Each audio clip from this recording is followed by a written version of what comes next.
We're very excited to welcome to the studio today Carrie Keppel. Carrie has been in the fitness industry for more than 20 years. She is a pioneer and a visionary in wellness. She is one of the co-owners of Styles Fitness in Peoria, Illinois. She's much more than that. Let's jump right into it and hear from Carrie. First thing I want to ask her is, Carrie, tell us all a little bit about your background. All right. Well, thank you so much for having me. It's a pleasure, John, to be speaking with you on this podcast. So, as John said, my name is Carrie Keppel. I have been in the fitness industry for probably just over 20 years, and done an array of things in club business as well as fitness training and presenting. So, I have been I originally started working for after college, teaching classes and things like that on the side and getting some certifications. But I originally started working for Les Mills here in the U.S. Les Mills is the creator of like Body Pump and some of those other group fitness programs, and they're based out of New Zealand. They were creating distribution offices in the United States, so I moved to Chicago, started to do that. A few years later, I moved down to Gold's Gym International at their headquarters down in Dallas, Texas, and worked there for 4 years. As the national director of group exercise, overseeing group fitness across the corporate side of the company, but getting familiar and working with some of the franchisees as well to support them. I moved to New Zealand after that. I know, long one, and lived there for 10 years working directly for Les Mills. Ended up working on their gym change side. So I would open and operate new clubs that they would bring on board down there in New Zealand. So I got a lot of education there. But in 2018, I wanted to move back home here. I'm in Illinois now, and created a concept called Styles Studios Fitness that is here in Peoria, Illinois. And we opened January 20th or January 18th of 2020. So it was terrible timing. 8 weeks before Yeah, COVID shut pretty us rough. down. But anyway, yeah, rough start. But here we are. It's a very different concept.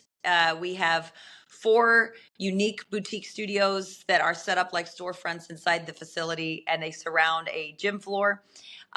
We have a recovery lounge, but we also use a DEXA scan and DEXA information to help people with body transformations. And we use our coaching staff and all of our studios and our classes to do that. So it's a more hands-on premium offering. We do sell memberships. People can just come in and join, but we're very much focused on educating and empowering people, because one of the most common things we hear is, I would really love to get my health and fitness under control and work out, but I don't know what I'm doing. So I will go join a gym, and then I'll go a couple of times and feel like I failed because I don't know what I'm doing. So part of our job Right. is, I always tell people, I want you to walk away from us and be able to go in any gym anywhere in the world and know what you're doing and feel confident from this point forward. So, yeah, we take a more hands-on approach, I guess. So tell us a little bit more about the DEXA strand. Okay, all right. So the DEXA scan is a machine typically found in hospitals, and they use it for its ability to do bone density reading only. This is when they scan usually your lower spine and a hip, and they're able to tell you if you're pre-osteopenia or if you have osteoporosis, and they're able to diagnose that utilizing this scan. But we use it here, since we're not a medical facility. We use it for a different scan that it does, which is a body composition scan. It's very comprehensive. It is the gold standard in body composition. It tells us a breakdown of your body, how much of you is lean mass, fat mass, bone mass, the ratios, whether they're healthy or unhealthy, lean mass to fat mass. Of your fat mass, we can see how much of it is subcutaneous around the outside and how much of it is visceral around your organs. And we want to get a good look at that, because that's the scary stuff that can lead to diseases. It also helps us to identify opportunities of where we need to gain more muscle tone, where we need to increase muscle to help us increase metabolism, decrease subcutaneous fat. It also gives us a reading of how you score against the top 6 chronic conditions, your likelihood for the top 6 chronic conditions based on your body composition. So it is really taking in the whole person so that we can actually give you guidance on what kinds of workouts will give you the best results, what you personally need right now. It also helps us dial into better nutrition advice. So, what do you need to do right now with your macronutrients to help you drop the fat, increase the muscle, increase the lean tissue? And, without it, it's really hard to just use a scale, right? A scale just tells us how much we weigh, but it does not tell us what that weight is composed of. So you can Right. be a very small woman and think you're winning at life because you only weigh 120 pounds, but you could be 60% of that, 50% of that could be fat mass because you haven't lifted weights and you're in a dangerous place to end up with a disease later in life. Um, Mhm. and so basically, by investing in yourself up front to get your lean mass to fat mass ratios correct, you will hopefully, that will pay off in the long run because you will be able to not have to be in a doctor's office or have big medical bills because, you know, you're now sick. So that's the It's idea. a really good form of preventative health and being proactive to take the responsibility of your own health into your hands. Now, when you run people through the scan and you see that they're a little bit too on the visceral fat side or subcutaneous fat side, do you recommend a program for them? If so, what is that made up of? Sure, absolutely. So everybody's a little bit different. How we operate here is they have the choice between either using just our studios and classes and workouts to follow, or they can also include a personal trainer if they need to dial in and get some more private sessions and lessons and something a little bit even more tailored to next level. So we do give them that option. But based on what we see, we are able to then, if somebody's fat mass is greater than their lean mass, as a first strategic goal, we help them to understand we need to reverse those numbers so that their fat mass is beneath their lean mass so that we get that right. And after that, the strategic goal is to then split those numbers further apart so that the ratios are in a healthy place, that they have a good ratio of lean mass to fat mass within their body, depending on where they're at right now. So if we see the visceral fats high, we see their overall fat mass is high, then we start to dial into recommending a combination of, obviously, weights is where it's at. We need them to start lifting weights because we will look at the scan and see where they might be deficient in muscle tone and mass under the surface. And I can able to say, like, look, I'm going to send you to this legs and core workout, or I'm going to send you to this upper body workout, depending on what we see, right? But basically the premise is we need them lifting weights. We need them developing lean muscle underneath that subcutaneous fat so that over time it can start to metabolize the fat off as the muscle starts to grow and mature and get, um, into a nice healthy place. But if they have a high visceral fat too, we'll usually recommend a form of cardio. In most cases, at that point, it's something that is easy on the joints. So I often send them to cycling because it is something that it's going to get your heart rate up. It's usually only 40, 45 minutes, so it's tolerable to deconditioned people or people getting back into it. And the cycling has less pounding on the joints. So your ankles, your knees, your hips, it's a smoother type of cardio for you. Um, and we recommend that a lot. There are other, cardio options out there, but you want to make sure that uh, they're ones that are going to keep you free from injury, I guess. So, if you're not used to bouncing around a studio and doing, plyometric lunges, that's probably not where to start, right? So, I always try to steer people into the one they can feel most successful, and the one that's going to keep them safest. How important would you say that your the people that come to you developing a lifestyle plays into weight management and their body composition?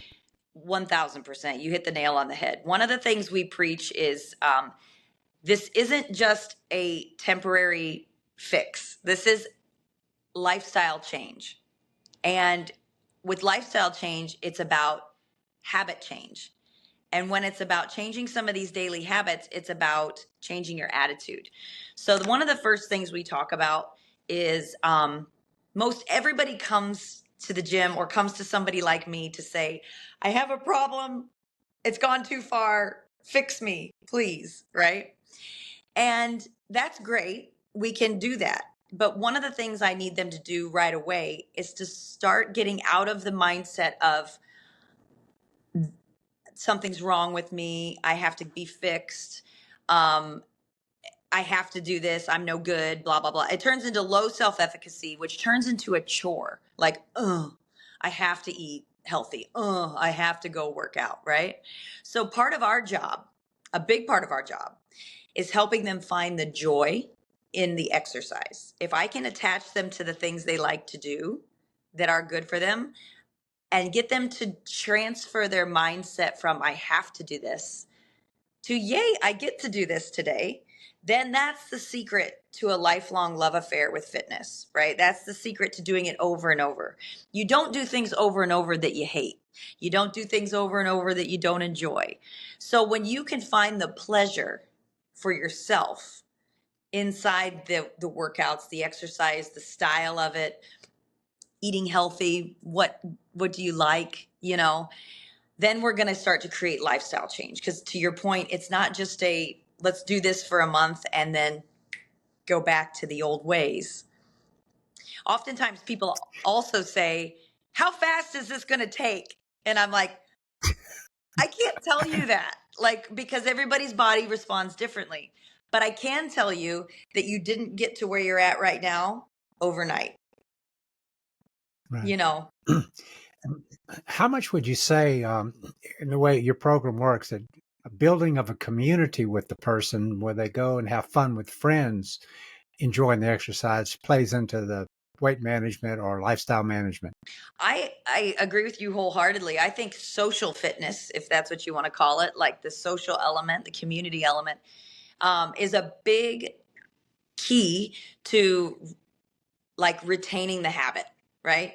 Because if you enjoy, and I think not just socially with human to human, but the atmosphere of the facility in which you choose.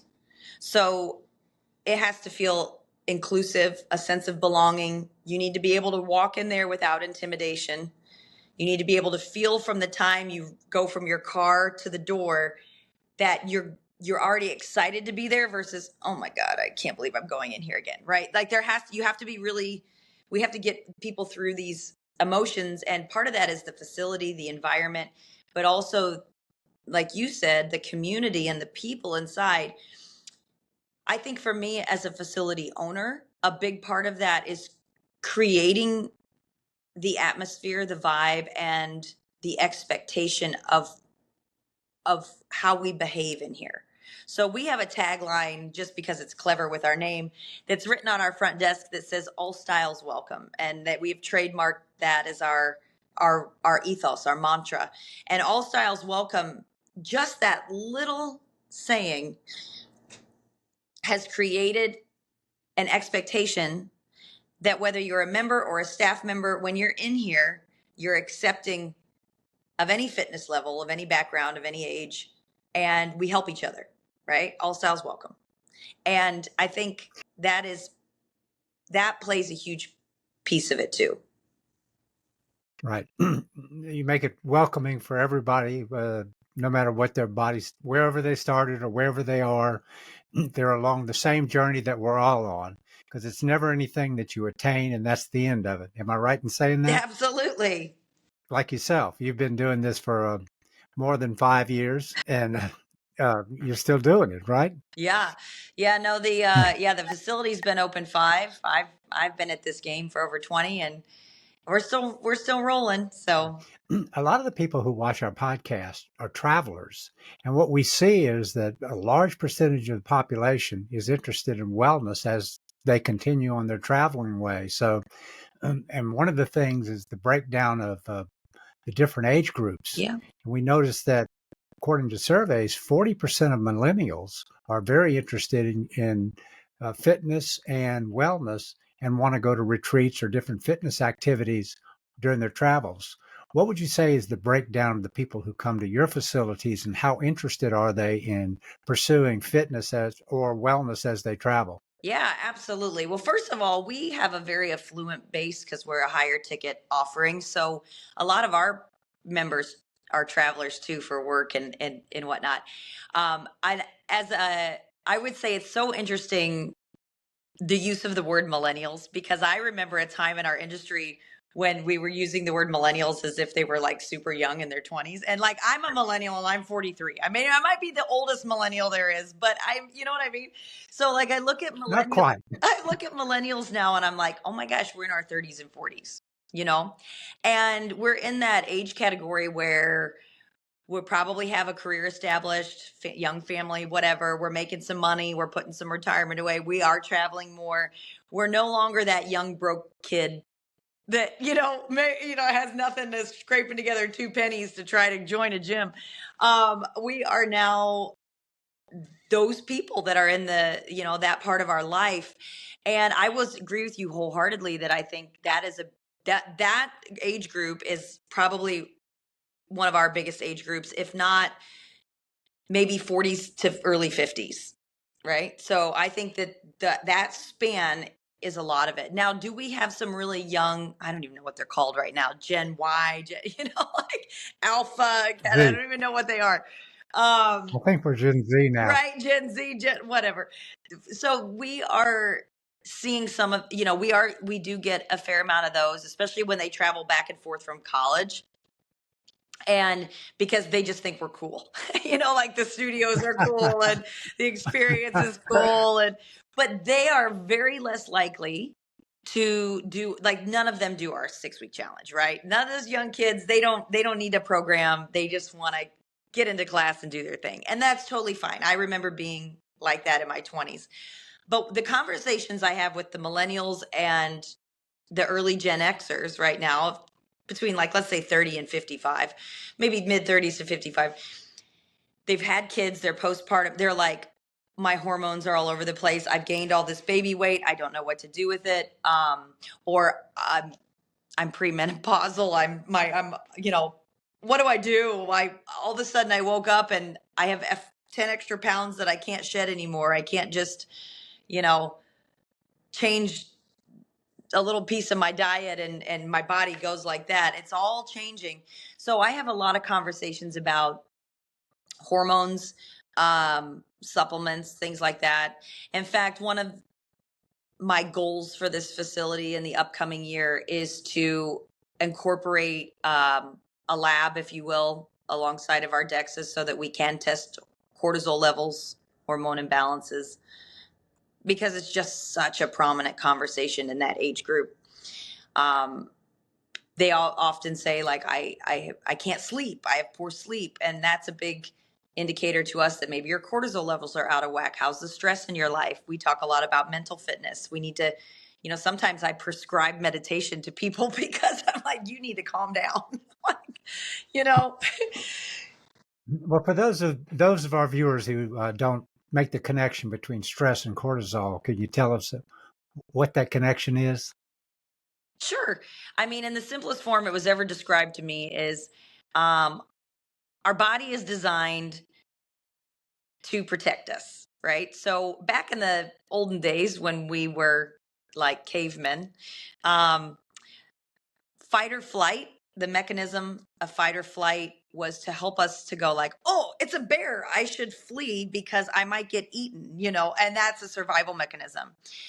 That part of our brain and our system is part of who we are. It hasn't changed. What has changed though is modern technology, environment, how we live our life. So there's no more bear chasing us to kill us, but there is work.